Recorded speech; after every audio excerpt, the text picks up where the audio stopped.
Messi Anko, breaking Major League en la ciudad del sol. Here in Miami, we know who's el campeón. Leo my team, yeah. Suárez on the field, Alex wedding day team. Como que ya son win, the trio of everything, muchachos. Las familias se escuchan los barrios.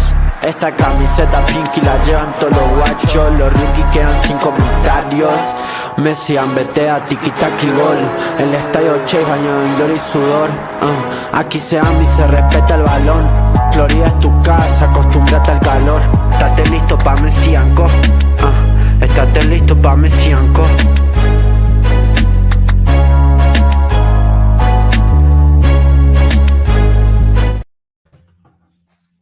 Hello, everybody, and welcome to a very, very special episode of Messi & Co. Live Edition. I'm Ashley here, as always, with my incredible co-host, Gian, and my God, I can't even get the words out of my mouth. We have so much exciting things to talk about, obviously leading with the fact that Inter Miami goes into Cincinnati last night and wins their Eastern Conference semifinal match in a dominant fashion, led, of course, by Lionel Messi, and we are set to host our first conference final. So much exciting things to talk about. 2 matches away from a potential MLS Cup. But before we get into all of that, and believe me, we have a lot to talk about. Gian, how we doing? I'm doing good. I'm doing great. I am excited. I am happy. I am ecstatic that this team looks so good. So good. What an incredible win. So good. What an incredible show of force. Like, it wasn't just a 1-0 win or 2-something win. Like, I swear that every time I think it's going to be a close game, it never is. It's incredible. And to be so dominant, I mean, if you don't think this team is making the final and winning it all, like, after what you saw, I don't know what else can convince you. I mean, I don't know if I'm drinking, all the Kool-Aid or what it is, but like this team, like, who's gonna stop this team, bro? Like, who? I can't think of anybody. Like, it's wow. It's crazy. It is crazy. It was such a game last night. I mean, before we get into the actual game, it was so important that Inter Miami won and how the other Western Conference matches shook out, because not only are Inter Miami going to be hosting New York City FC in the Eastern Conference finals, which is amazing, because obviously we didn't even know if we'd have another home game after Nashville Game 3. But whoever wins in the West doesn't matter. Inter Miami have the highest points total. So if we win on Saturday, we host the MLS Cup final, which is really amazing to see. And yeah, I mean, we have a lot of people here. What's going on? Dimka, hi, how we doing? Never doubt the GOAT. Tatia says it, and that's definitely true. We'll be getting into that in a second. This team is finally on the same page and nearing their final form.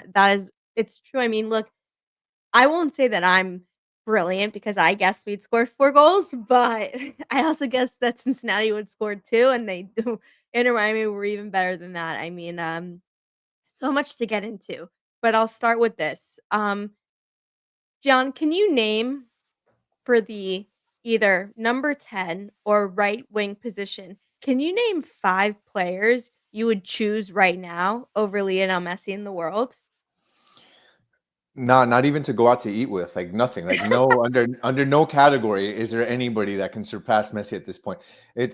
We talk about it so often that it's crazy that as Messi gets older, like he just gets better. Like, it's just insane. It's insane. 38 years old. Like, if you wonder if he's going to play in the World Cup next year, like, you watch him play now, there's no reason why he wouldn't. There's zero reason why he wouldn't play. And his level of play right now is crazy. Like, I'm going to give you a stat because you asked me about Messi right now. In his last 7 games, 11 goals, 11 assists. In 7 games. I was just going to bring that up. Were you? Isn't that nuts, though? Like, that's 12 goal contributions in a single postseason. That's breaking MLS record. No, it's incredible. So I think that you can game plan, you can, compare the goalkeepers, the defenses, the this, the that against the opponent. But there's one thing you can never compare. There's one thing that will get you above anything else any other opponent has, and that's Messi. He's the it factor. He's the X factor. If you have him on your team, and playing at this level, who can beat you realistically? Who can? I just don't see a way. No, it's actually it is really crazy. I want to get to a couple of the comments. I think we'll get into this in a little bit. Vancouver's still a favorite. Yeah, I mean Berhalter and obviously, now Thomas Muller, a lot of great players for Vancouver. But I do want to emphasize us being at home makes a really big difference. And like you said, when Messi's in his best form, it's really hard to beat. What's up, I think Bears, Bares. I don't know how to say. I don't want to mispronounce your name, but thank you for joining. Happy to have you live. Messi in good form. Yes, 71 goals, assists for club and country. I was saying to we've been having this back and forth with our friends at Drive Pink Dialogue. I guessed in the beginning of the season, preseason, I said that Messi could get 100 goal contributions, and people thought I was crazy. He's at 71 right now, and I would say at least he could have 10 to 15 more if we had players like, and we're gonna talk about him in a second, like Bayo Allende, who's been amazing, Suarez, etc., finish a little more of the chances he created.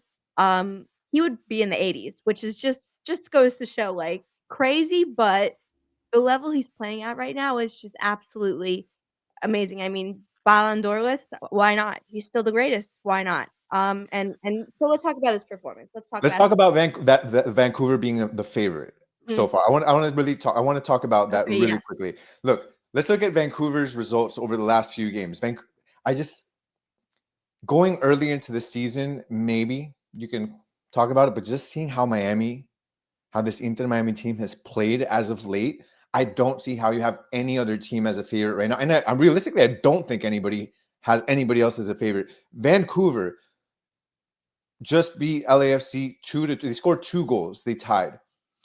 They tied FC Dallas 1-1 in penalties to move out of that And there round. was a spectacular Sun They goal won. from Yeah, LAFC. exactly. They previously they won 3-0. Then previously they got beat by Vancouver 2-1. I mean by Dallas 2-1. They beat Orlando City 2-1. Let's look at Inter Miami and how they've been playing. Let's look at the offensive powerhouse that they have there with an emerging Tadeo Allende that looks like Mbappe right now. Like you would think he is. Like it's just insane with Messi out there with a new weapon in Selvetti. Like just look how this team has performed. You're talking about they just beat Cincinnati 4-0. We're not talking about 1-0. We're not talking about 2-0. We're not talking about a tie game and then going to penalties. Ashley won 4-0. Then before that, they beat Nashville 4-0, 8 goals in 2 games. They beat Nashville in the first game of that series 3-1. Previous to that, Ash, they beat Atlanta United 4-0. They beat Nashville 5-2. You're talking about a team that's scoring 4 or 5 goals consistently over their last 5-6 matches. Who the hell is going to beat that team? That version of Inter Miami, you can't possibly see that and say that a team's going to beat them. Like you can't. And you can talk about the defense and that's what even the defense, they have a clean sheet in their last 2 games in the playoff series. Like and Yeah. before that, they only allowed 1 goal in each game against that Nashville in that first series. Like this team is not top heavy anymore. They're good defensively and they're just scoring at will at this point. And some of the changes Mascherano has made, I mean, it's true that they beat Miami in the semifinals, but one that, it was just about form and the turf. There's factors there. Um, right now we also have a different player in goal, who, by the way, Rocco Rios Nova, he didn't have too much to do last night, but I will say he's still just been absolutely solid. Noah Allen, who was injured and wasn't playing at that time, now cemented it. And although, Cello played last night because Ian Frey picked up a knock, uh, again, the team was so dominant, it didn't really matter who was on the right side.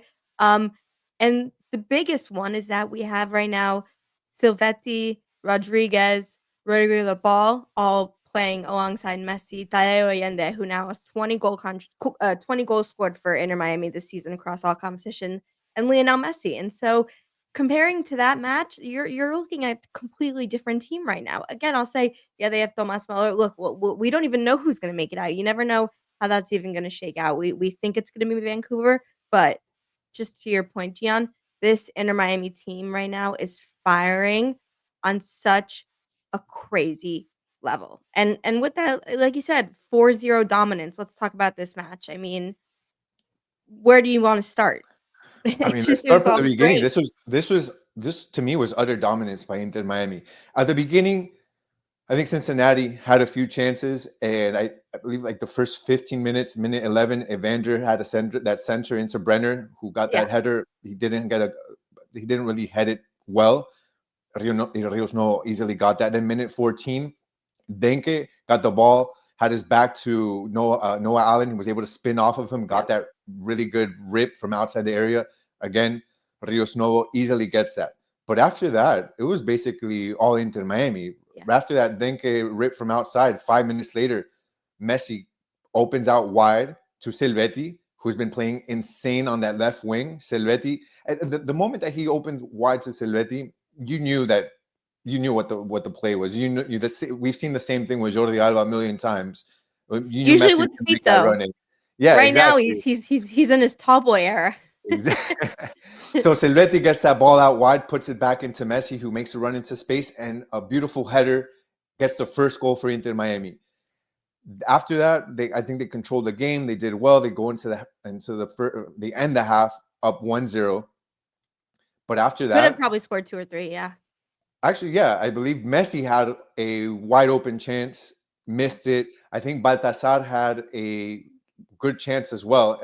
Baltasar basically had the same chance and we're going to get ahead of ourselves here, but the same goal that Silvetti scored in the second half, that was almost the same play, but for Baltasar in the first half, but he missed it. So we could have easily have gone up 3-0 at the half, but nonetheless, up 1-0.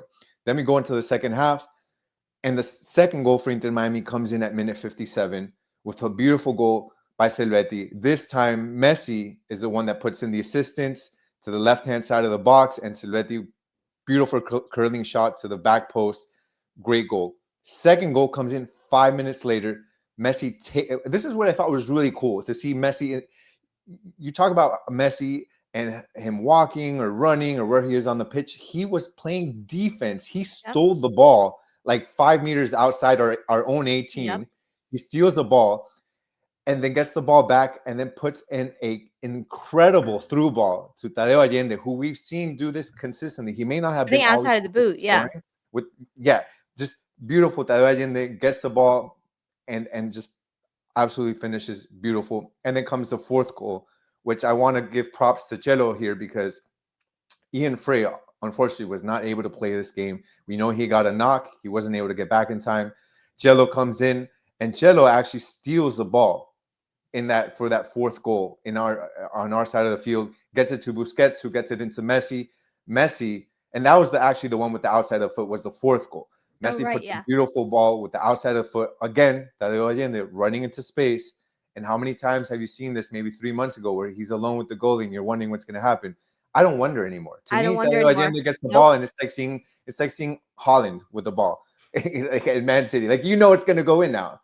And yeah, after that, I mean, there was one more, I believe, in minute 85 where the ball got up. I mean, I don't know how the ball missed that one in minute 85. We didn't need it, luckily. But Messi gave him one of those passes. We call it in Spanish an hazte famoso pass. In English, it's make yourself famous. Gave him a beautiful through ball in the area. He missed it. But nonetheless, what a match. 4-0, clean sheet, which I know means a lot to this team anytime they have a clean sheet, to this defense, to the goalies. Ash, just, I think, an incredible game all around. Everybody played so well. And props to Mascherano. What's the biggest story out of this game? Somebody missing? Biggest story, I mean, it's probably one, Messi just playing at such a high level, and then two, it's how Silvetti over Suarez and how it paid off. Yeah, 100%. I think that takes huevos to do, in my opinion. And it's something that if it would have gone wrong, I mean, you're going to get criticized for taking an experienced guy out like Suarez, who has been in Champions League finals, who has been in the toughest of moments. You have an elimination game away from home against a really good team in Cincinnati. If this wouldn't have gone right, there would have been some issues there. But man, like, people called it, people wanted it. And I think that it took a lot of strength and a lot of, assertiveness from Mascherano to make that decision. And I feel like, he probably had a conversation with Suarez before, and I think that Suarez understood that he's just not capable of giving them what they need at this point in his career. He's a better tool for them off the bench. And you saw him coaching. He was doing more coaching than Mascherano was at points. Like, no, it's true. It's true. And I mean, all Suarez can do at this point, obviously, is accept it with dignity and have his role that he needs to have. Obviously, the next match versus a surprising New York City FC. We'll talk about that in a second. But he still is needed as a part of this team. And I mean, however he can contribute and wherever he can contribute, I think it's great. With Allende scoring at the level he's scoring at, I mean, yeah, right. He didn't get them in the regular season, fine with me. Right now, he's playing as an elite striker, like we said. And then we have to talk about Matteo Salvetti because let me tell you something right now. That is 19 years old from, we said it before, Rosario, Argentina. Noah Old Boys has just been an absolute, I don't even know what to say, revelation. I saw a tweet earlier that was like, just know right now that Salvetti is going to be the most expensive MLS transfer in history because he's going to be a lot of teams in Europe are going to be wanting him very, very soon. And I'll tell you what, his energy, his discipline, both in pressing, playing back, whether he's making the pass or he's taking the shots, he is like a superstar and deserves a hell of a lot of credit for how he's playing right now in these circumstances. Yeah, agreed. Well, I'm going to talk about a little bit of the stats for Matteo Salvetti. I wanted to give this stat from about Tadeo before we move on. 9 goals in 10 starts for Tadeo Allende. Beautiful. 9 goals in 10 starts in his last 10 starts. That's, man, you talk about a player that how much he means to this team. It's incredible. But Matteo Salvetti, like you said, a youngster, 19 years old, the fact that he can go into such a big moment like this, an elimination game away from home, and be able to play at such a high level, it speaks volumes to him as a player, how young he is, and still being able to do what he just did on that field. He's got 3 assists and a goal in his last 2 starts against Cincinnati and against Nashville, and it shows in the playoff confidence. elimination games, yeah. Exactly, playoff elimination games. This isn't just a regular season game. You're talking about when it means the most, and yeah, I mean, this guy. I mean, we'll see how long he lasts on this team. Is this going to be another Diego Gomez story? I feel like I think he has even more upside than Diego Gomez. I mean, right now he's playing like he could be a winger for. I mean, a lot of teams. It's just really impressive and deserves a lot of credit. And I'm excited for him next season when we have a full season of him. Yeah, he just opens up the space so much more for Messi. We basically now with Tadeo Allende and with Salvetti have so much space down the wings, and with Messi playing this, needed, yeah, and Baltasar as well in that midfield alongside Busquets and De Paul. Having Messi play that false 9 role, have the focus on him, and then having these 2 guys with speed running on both sides of him, we saw how that just even makes it easier on Messi. He's got a right option, he's got a left option, and then throw in when Jordi Alba decides to also become another striker at times where he runs in there.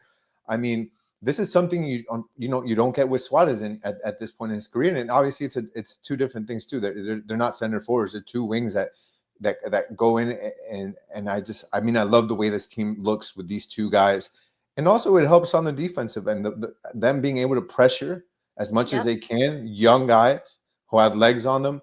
It's a big difference and so helpful for this team to have a Tadeo Allende on top of his game and an emerging Salvetti on this team. Mm-hmm. I couldn't have said it better myself. And those 3 as your attacking prowess has just been absolutely amazing. We've talked about Rodriguez. Let's talk about the other 2 midfielders because obviously Sergio Busquets is continuing to be, rock solid, consistent at what you need him to do, making the right passes wherever he's needed.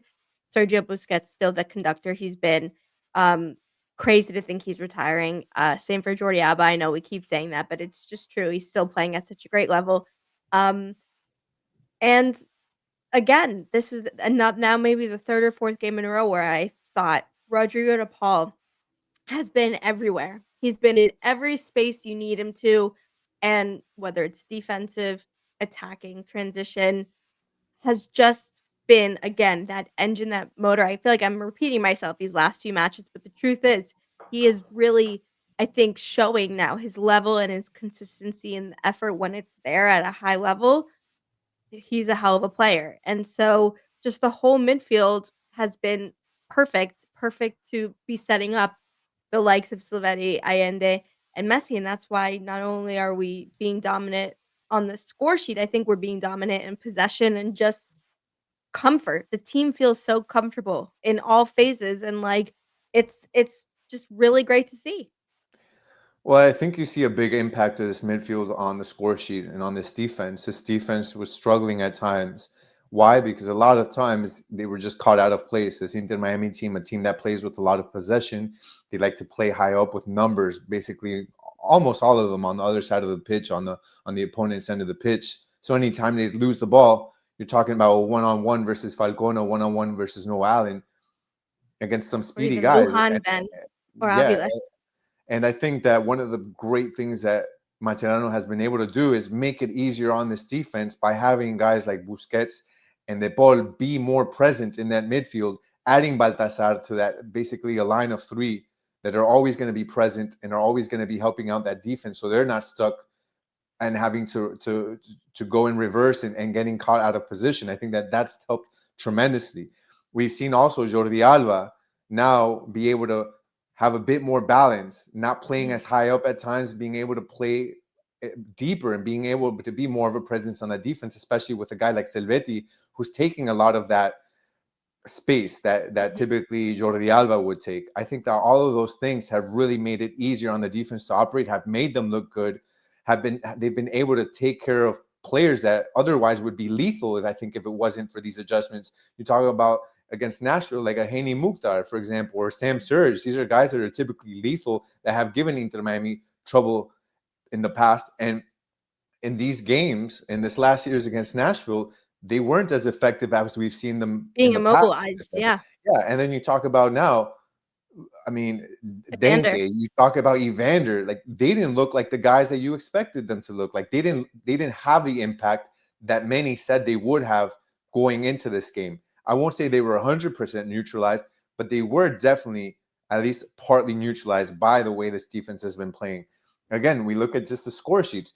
How you hold Cincinnati to 0 goals. Like you hold Nashville in their last game to 0 goals in game 3. This is a defense that is emerging, a defense that's playing the best they have all season, and you have an offense that's playing the best they have all season. I mean, they're just kudos to Mascherano and kudos to what everybody's taken it upon themselves and taken the responsibility on this team to play the best that they can, and I love it. And you mentioned it, Busquets, amazing. And De Paul has definitely stepped it up. I've been very critical of him throughout the season, and I think deservedly so. But I think he's been doing a good job. And if he's going to be here around next season, I think we'll probably see another step forward from him. Yeah, no, 100%. And I think quickly before we go on to kind of the next matchup, I think questions will be asked about Cincinnati. I mean, Evander now, he's been in 5 playoff games, 0 goals. Again, I think it was last night was more about just how great Inter Miami was, and I think a little less about that Cincinnati wasn't. I really think Inter Miami were just that, like, amazing that it wouldn't have mattered who was playing. But, Evander and questions that'll happen. I mean, we talked about it in our pre-show comparing Evander and Messi, and obviously now that it's all said and done, there is no comparison. Messi is again against anyone right now, just playing absolute nails. And it's Thanksgiving, obviously, in the US, and it'll be on Thursday, and we could talk about what we're thankful for. I'm very thankful that Lionel Messi plays for my team in my city, and it's just it's really amazing to see. And right after Thanksgiving, we're gonna be hosting against New York City FC, a team who, if you remember, just a month or 2 ago when we played in New York, sold out crowd. You saw another masterclass from Messi. Great performance there. And after thinking we would be playing probably, Philadelphia, who were number one and had home field advantage, loses by 1 goal, has a complete shutout, and now we're looking at New York City FC coming to Inter Miami Chase Stadium for a chance to go to the MLS Cup. Yeah, that's the supporter shield curse there for Philadelphia. Right? So Yeah. yeah, obviously we were rooting for New York City the entire time. I'm like, I want to play this game at home. I Yeah. really do. I really do. And I was talking to you about it yesterday. I thought how silly it was, how this format is, that there was a chance that Inter Miami, if Philadelphia would have won, that they wouldn't have played a semifinal or a conference final at home. Like how stupid that would have been. So I'm just so happy that we're able to play at home. I think that this Inter Miami team would have won. It doesn't matter where we play. We could have played in NYC. We could have played in Dubai. We could have played on Mars. I don't care. I think we would have won wherever we would have played. But at the end of the day, it's nice to be back home. I'm really excited. And this NY City team, look, I mean, we'll do a preview. We'll talk about it. But I'm not the least bit nervous. I'm not the least bit scared. I don't think it'll be a tough match. I think Inter Miami is going to steamroll past them. I think Cincinnati was a tougher matchup than NYC, and we steamrolled them 4-0. So at the end of the day, we're going to be in the final. It doesn't matter who we play or where we play. We're in the final. And it will be in Miami if we are. So yeah, exactly. That's another good point as well. So we basically have everything set to have a final here in Miami, and we're making history. That's what you brought these guys on for. That's what you brought Messi here for. And that's why we were so disappointed with some of these other seasons. Yeah, you got awarded a supporter shield. Woohoo, but at the end of the day, these were the moments that this team was built for. This team wasn't built as an experiment. This team wasn't built to get to make its first playoff appearance in history. It wasn't built for any. It was built to win championships, not for awards like the supporter shield. It was built for championships. We have a chance to do that now, and it looks so damn good. Like it's gonna happen. We're there, Ash. We're there, and man, it's just so exciting that the next game is gonna be here in Miami. Like I'm already getting phone calls. People are like, oh, are we going? There's this and that. So my wife is going. My friends are going. Everybody's gonna be there. It's gonna be a party. So it's nice to have that here at home. And I'm just wondering if La Familia is gonna make a tifo for this one. I hope they are. I'll call my peeps and find out if they are. But it'll be exciting to be here at home. And we have to remember also, next season, this is the last season at Chase Stadium. Mm-hmm. So what a way to kick off or say goodbye to the last season at Chase Stadium, then with a conference final, and then hopefully a championship. So no, I mean you said it. Like the truth is, I think we all thought that the hardest part of the playoffs, and we weren't even looking to the future to this point yet, was that one, getting over your old curse of getting out of that first round, playing against a Nashville team that you've played a lot of times, difficult. We went to game 3. Anything could happen. Inter Miami get it done, and then like last night away at Cincinnati, so difficult. What could have been the most difficult situation for us, we win. And then in the Western Conference, the fact that the teams that ended up not winning and how it's being shaken up now, the fact that Inter Miami get to host both is just, it feels like fate. It feels amazing, and you're right. We're at the time now where we can genuinely start thinking about not only being in a final, but potentially winning an MLS Cup. And that would mean what would that mean about the season? It'd mean the season was a success, right? Mascherano, a success. Keep building on it. Messi, we already know, signed a contract for another 2 to 3 years. There's so much we can do and accomplish. And I mean, this is really, I feel like just in a few weeks has completely turned the conversation on its head of just the level Inter Miami are playing at right now. yeah, it's just funny you mentioned that. We did talk about if the season, how it was looking, if it was a success or not. I personally thought from a football perspective, it was a failure. And I thought that the only way that you could save this season was by winning a championship. And it sure looks like we're on our way to do that. So imagine we were in Copa Libertadores. That would be crazy. I'm still, as somebody that watches Copa Libertadores, I'm dreaming about that. my team has won from my team Liga de Quito from Ecuador has won Libertadores. They actually unfortunately just got knocked out in the semifinal. They lost. They won 3-0 in Quito, and then they lost 4-0 in Brazil against Palmeiras. Wow. So I'm still hurting over that. But my goodness, would I love to see Inter Miami play in a Libertadores? And I think that if they win here, who knows? Maybe there's a way that they can. You remember Messi's still here a couple of years. There may be a chance that they could invite them, but just going back to the original thing, yeah, I think that you win the championship this season, and it's a successful season. And Mascherano comes back next season, and Tadeo Allende comes back next season, and Silvetti is here, and you have the Paul alongside Yannick Bright, and it's just going to be an incredible season. I feel like this is a catalyst to what's going to be an even better season, an even better team next season, and even better. More trophies. But Ash, I actually wanted to ask you something. Actually, who was it? Miami is playing a different level. 2 champions going out in a win like they deserve it. Hi, fam. What up? I wanted to play a little game here. We can take like 2-3 minutes, okay? Mm-hmm. I don't know if you've seen it. I pulled up the SOFA score, right? So what I want to do is I want to tell you the score, and you tell me who. Okay. Yeah, I haven't looked yet. This is fun. Okay. Okay. Oh, I don't know. I'm nervous. All right, so let's just do a few of this, and then chat. You guys can put easy. them to 10.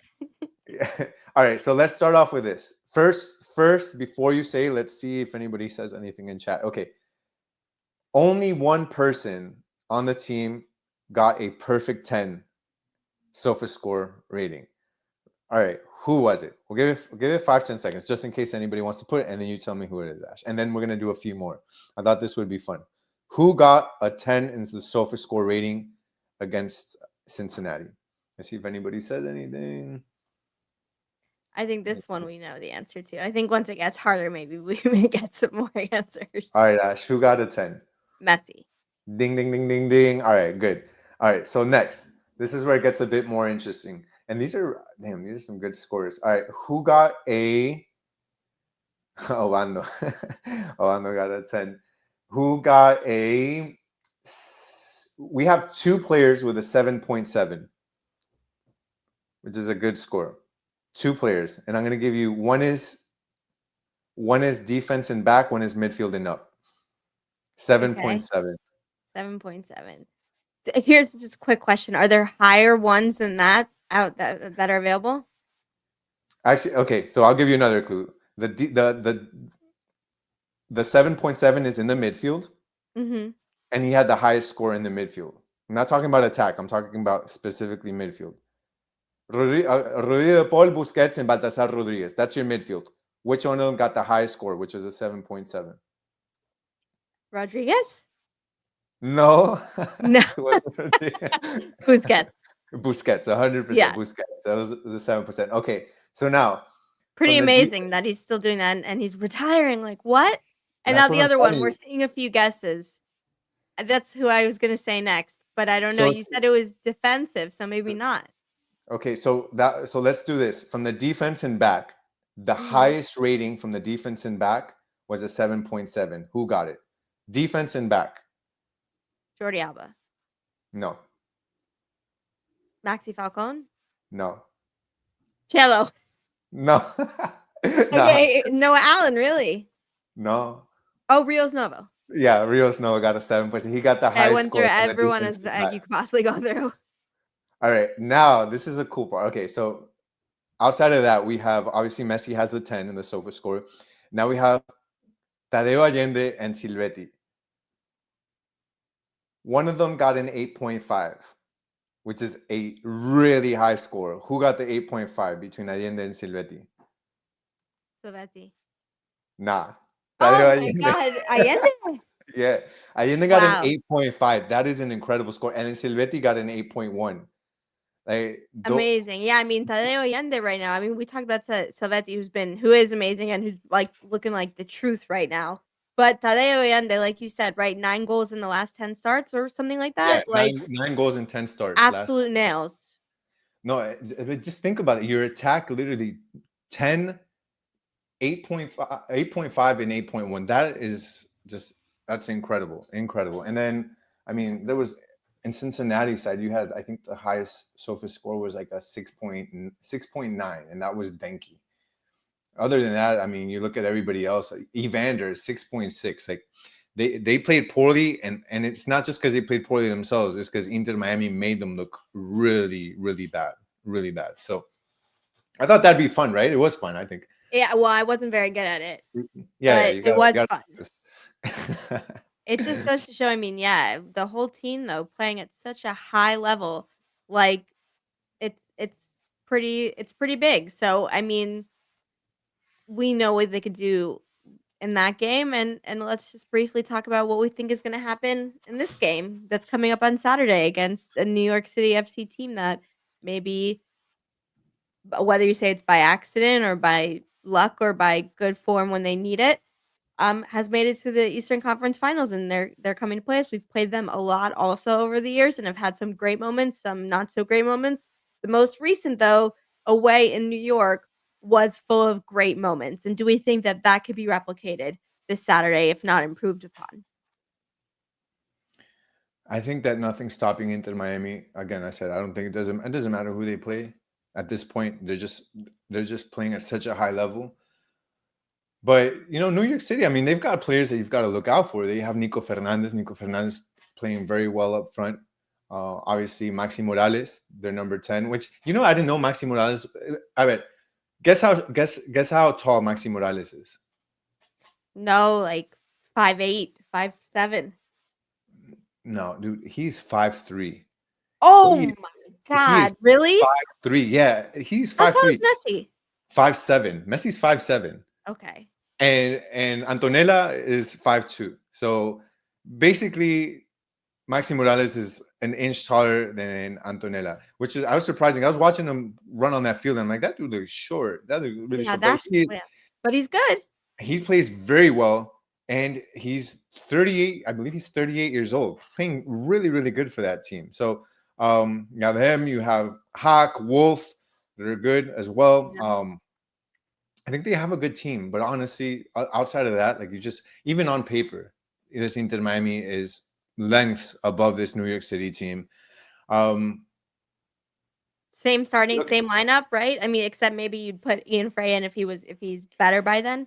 It is. That's what it's going to be. If Ian Frey can get on the pitch, he's going to come in for Cello. And after that, it's the exact same lineup. Like you don't change anything. This team is just steamrolling. You don't change anything. And I think that Suarez going into this New York City game is just going to, I mean, he's going to sit down with Mascherano. They're going to drink some mate, and they're going to talk about what should happen. And before a single word comes out of Mascherano's mouth, I think Suarez is just going to say, you don't have to say it. I know. I'm going to sit down. Why? Because he sees how good this team is playing without him. And I think that at the end of the day, Yeah, he's not stupid. He's not an idiot. Suarez is an experienced player. And I think that Suarez, I mean, he has eyes. He saw what this team did without him. And I think that he knows that at this point in his career, he still brings value. It's more important to win, but he also knows that his value is off of the bench at this point in time. Like when you need to control the game, when you need that experience, when you're up a certain amount of goals, or when you're down and you need that one goal that's where he comes in and he can bring in that experience. And at this point, he knows that. And I think that we saw that very clearly when he was sitting down. He was up and coaching, and I think that it'll be the same against New York City. But this New York City team, again, it's got a couple of players on there good defensively, but still. But still, against an Inter Miami team that is scoring 4-5 goals a game, and against a team that's 2 clean sheets in a row against Cincinnati and against Nashville, teams that again have Sam Surge, Hani Mukhtar, Evander, Denke. Like, I mean, I'm sorry, but there's really nothing this New York City team can do at this point in time. It would take something out of this world for this Inter Miami team not to pass and make it to the final. And really, I mean, we'll look into it a bit more and see if we can do some more analysis, and then maybe make an episode, a bit of a deeper dive. But realistically, It's Yeah. basically just a participation trophy at this point for New York City in Miami. Nothing else. Yeah, I mean, for Miami, obviously being able a team that you've just played and you played decisively and you won in New York City, and then like you said, these last 2 performances have been amazing. Knowing that the energy in Chase Stadium, hosting, a conference final, and knowing you'd be booking your ticket to hosting the final is, it's pretty special, and I think they're gonna do it, and who every player that can help, will help. This team can do it. Um do we wanna give score predictions now, or do we wanna hold it? No, I think it'd be cool to do an episode where we just Okay. get a little bit more in depth. So if we'll probably study and I'll look at some of the lineups that they've used in the past. I'll look at some of the past results, and then we can do a quick 20-30 minute episode later Yeah. on this week before the game. And I think that'll be fun. I was just looking through right now, and last time we played them, we won 4-0. Messi had great goals, and I remember everyone cheering. I think Allende had a great goal in that game too. That may have been the start of the switch where we finally were like, Allende had a goal and we're like, Mhm. "Oh, he's gonna miss it," and then he makes it. He In that scores one, it. let me see. In that one, it was actually it was Baltasar Rodriguez, and Messi had a brace, and Luis Suarez scored in that one. Maybe it was the match after then. It may have But been, yeah. yeah, it may have been the one after. And then previous to that, I want to see, Yeah, the Messi brace was really good. yeah, and then Yeah, I previous mean, to and that, it you're was right, this the one. team, the performance yesterday deserved its own episode, and we'll get into the specifics of the next game and what that's gonna look like, and what we'll also be watching on the West Coast, but let's give Inter Miami their flowers. So far, absolute incredible performances, coaching, players, every single person is giving such a high level right now, of course, being led by Lionel Messi, who is set over 70 goal contributions this season, just an absolute maniac. And we're lucky to have him with his friends. We're seeing us Busquets and Alba play their final matches, but still playing at such a outrageously high level. DePaul has now kind of rounded into form, playing at such a high level. And it's been amazing. Before we wrap it up, some of these comments, like, it's let's make sure we're all feeling the same way. I mean, Suarez deserves a player for sitting on the bench, helping the team win. Look, he did good coaching. He did good coaching, and in the end, he came in the 70th minute, and he will have a role on Saturday. He will make a difference in the match. We'll just have to see what it looks like. And then again with Suarez moving forward, do we look at Suarez as a star next year? Let's worry about that in the offseason. I mean, I'll tell you right away, no. No. And he won't start He's again this lost his season. job So after these last 2 matches, yeah. yeah. No, agreed. I mean, Maxi Morales needs well, that's a little harsh. That's a little harsh. I mean, when you have someone, though, making Messi look tall, that does say something. But yeah, I mean, it's this one, please no. New York City can win if Messi gets a red card. No, don't even put that in the atmosphere. But I'm not look, when it comes to temperament, there's no one I trust more than Lionel Messi. Messi actually, I think he's so smart that he knows how to manage his temper, and he knows what he can get away with. And let's not kid anybody. He's got a little bit of leeway. We know that. I mean, that's how there's a certain way you treat your stars. So at the end of the day, he knows what he can and can't do. And I can't remember the last He's time. delivering on the pitch with it. I can't remember the last time Messi got a red, but honestly, I don't even want to get that into the atmosphere there. No, no. And then Harold asked if we do we play the final in Vancouver if they win. No, we don't, which is good because not only are they in turf and in a cold place and very far, but Inter Miami have the most points with the teams left, and that means if they advance, they host, which is great news. Yeah, thank God. I mean, I don't even know what temperature it is in Vancouver, but just the word Vancouver sounds. Cold. I think it's an indoor stadium, but still, like, you don't want to be that cold. Yeah, it's 40 degrees over there, so I mean, it's Oh cold wow, from that's let's just probably say it's cold from the bus to the stadium. But I didn't know. right. Is it actually a closed stadium? I had no idea. I think so. Vancouver Place, I think it's called, or BC Place, Yeah. something like that. But it's turf, and that always, makes you a little funny. So luckily we don't have to worry about that. But yeah, I mean, to wrap up this episode, let's just say what a performance from Inter Miami better than our expectations even after that game 3 against Nashville. It goes into Cincinnati, absolutely dominates, wins, everyone plays well. Mascherano makes a decision to bench Suarez, and we're now sitting, like we said, 2 home matches away from lifting the MLS Cup. It's exciting. Like I said, it's exciting to be an Inter Miami fan. It's a great time to be an Inter Miami fan. My goodness, am I excited. I cannot wait for this upcoming game. And I really feel it in my bones. This team will be lifting a trophy soon. I know they say don't count your, again, I'm really bad at these sayings. So Yeah. don't count your Chickens chicken before your eggs or whatever. for the hatch. I'm Yeah. not gonna do that, but I kind of did. And I know this team will have a championship. Like You this team is definitely just did. yeah. But no, I'm crazy excited. Like I honestly I can't wait. It's gonna be great to not only that we've made it into the conference final, but the fact that we're gonna play it at home, I think is just so meaningful. And especially at a moment in time where you're saying bye to the stadium that saw you grow up is just such a cool moment. And I honestly I can't wait to be there live and in person. So I can't wait. Beautiful way to end it. It was perfect. Thank you everyone for watching and participating. Make sure you're following us on X at Messi & Co. and YouTube 5 Reasons Football so that you catch all of our analysis, breaking news, live tweets, etc. about the game. Inter Miami is rolling right now, and we are just excited to see how these next few weeks unfold. So for this episode of Messi & Co., I'm Ashley, that is Gian, and we will see you next time. Peace.